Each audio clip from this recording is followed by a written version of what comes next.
नमस्कार। तो लोकसभा चुनाव का पहला चरण 19 अप्रैल को समाप्त हो गया, जिसमें 21 राज्यों में 102 सीटों पर वोटिंग हुई और वोटिंग का प्रतिशत 60% रहा। आप ये एक आर्टिकल के हिसाब से देख सकते हो कि 60.03% मतदान रहा। और जिसके बाद हम आगे की बात करते हैं तो प्रधानमंत्री मोदी का आज बयान आया। प्रधानमंत्री मोदी कहते हैं 4 जून के बाद इंडी गठबंधन के लोग आपस में ही एक दूसरे के कपड़े फाड़ने वाले हैं। महाराष्ट्र के नांदेड़ में पीएम मोदी ने कहा। तो पीएम मोदी ने ऐसा कहा जैसे कि मैंने आपको भी इस पोस्ट के थ्रू बताया।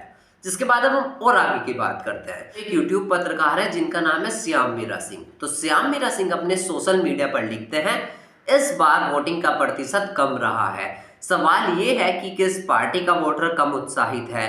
दिल्ली में रहने वाली मेरी नागपुर की दोस्त को जब पता चला कि आज नागपुर में भी वोटिंग हुई है तो उसे नागपुर जाकर वोट न डालने का बहुत पछतावा हुआ। उसे मोदी को हटाने के लिए वोट डालकर आना था। मैं खुद सारा काम छोड़कर मथुरा जाऊंगा। इससे ये अनुमान तो लगता है कि जो लोग इस त्रस्त हैं वे इसे पनिशमेंट देने के लिए वोट डालना चाहते हैं। भले ही उनका कैंडिडेट हारे या जीते, लेकिन वे वोट जरूर डालना चाहते हैं। उन्हें सत्ता पलटने की तीव्र चाह है। कल हुई कम वोटिंग से मुझे लगता है वे विपक्ष के वोटर तो नहीं हैं जो घरों से नहीं निकले। अगर वोटिंग पैटर्न में यही उत्साह की कमी रही तो समझ जाइए अंडर करंट मामला है और विपक्ष जाने अनजाने में बढ़त में है।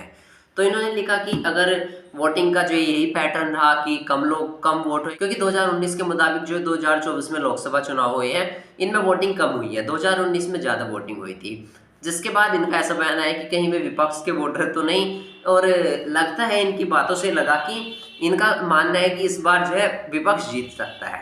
हालांकि ये तो भविष्य की बात है, इस बारे में हम कुछ नहीं कह सकते। ये आने वाला भविष्य बताएगा, जब उस वोट की काउंटिंग होएगी तब पता ही चल जाएगा। लेकिन बीजेपी का क्रेज यहाँ पर कम होता दिखाई नहीं दिया भाई। भले ही लोगों ने कम ने वोटिंग करी, पर इससे ये थोड़ी साबित हुआ कि किसने किसको वोटिंग करी। अगर 100 में से 60 लोग वोट देते हैं, 100 में से 70 लोग वोट देते हैं, यानी 30 लोगों ने मान लीजिए वोट नहीं दिया, तो इससे साबित कहाँ से हो गया कि उन 70 लोगों ने इनको वोट दिया या इनको वोट दिया। ये तो अभी 50-50 का चांस है और ये आने वाले भविष्य में ही पता चलेगा। और इस बारे में सिर्फ आप एक अनुमान लगा सकते हो और आपका अनुमान जनता हाथों हाथ ले, माने या न माने वो जनता की मर्जी होगी। हालांकि इस बारे में आप क्या कहना चाहेंगे, जैसे श्यामिरा सिंह ने लिखा। अपनी राय हमारे साथ कमेंट के माध्यम से जरूर शेयर करें और वीडियो को लाइक करके चैनल को भी सब्सक्राइब जरूर कर दीजिए।